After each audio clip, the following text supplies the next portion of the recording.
جوړ په خیر. جرمني په پښتو لوستونو ته د آینس په کچه باندې په خیر راغلی. لومړی لوست دی. لومړی څپرکی Begrüßung und Abschied. Begrüßung جوړ په خیر. جوړ په خیر. Und auch Abschied خدای پامانی. خدای پامانی. خدای پامانی. Begrüßung und Abschied. Hallo. Hallo. سلام. Hallo. سلام. Hallo. سلام. Guten Morgen. سهار بخیر. Guten Morgen. Guten Morgen. سهار بخیر. Guten Tag. Guten Tag. ورځ مو بخیر. ورځ مو بخیر. که چیرې تاسو های ووایئ یا هم په سهار کې ګوټن مارګن ووایئ یا د ورځې په درشل کې ګوټن ټاګ ووایئ یا هم په ماښام کې ګوټن آبند ووایئ، دا ټول د سلام په معنا باندې کیدای شي. ګوټن آبند. ګوټن آبند. ګوټن آبند. ماښام په خیر. ماښام په خیر. د مازدیګر نه اخواته دې ته ماښام په خیر یا ګوټن آبند وایو. کله هم چې چا سره مخ کیږو یا چیرته ځو هم کولی سو هلو ووایو.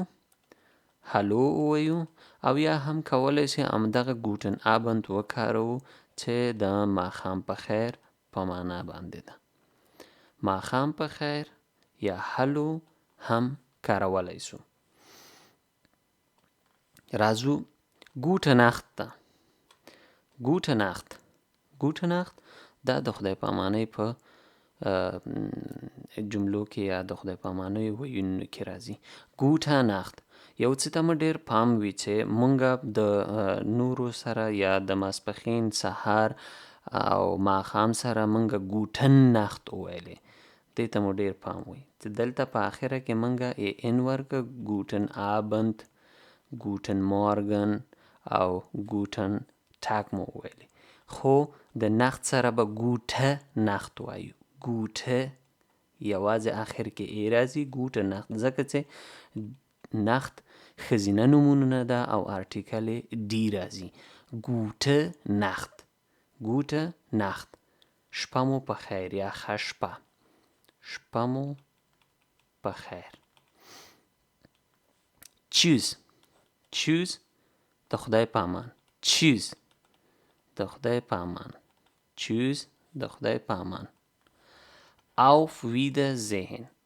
Auf Wiedersehen دا خدای په اماني ده خو جنبه یې ډېره رسمي ده. که چیرته تاسو په یو دفتر کې یاستئ او یو دفتر ته تللي یې د لیدلو وخت مو درلودی، وخت هم خلاص شو، سره راوځئ نو هغوی به تا ته Auf Wiedersehen وایي.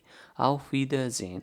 حضوري ملاقاتونو کې ناستو کې چې کله تاسو خلاصیږئ نو د خدای په امانۍ یا رخصتېدو په وخت کې Auf Wiedersehen وایي.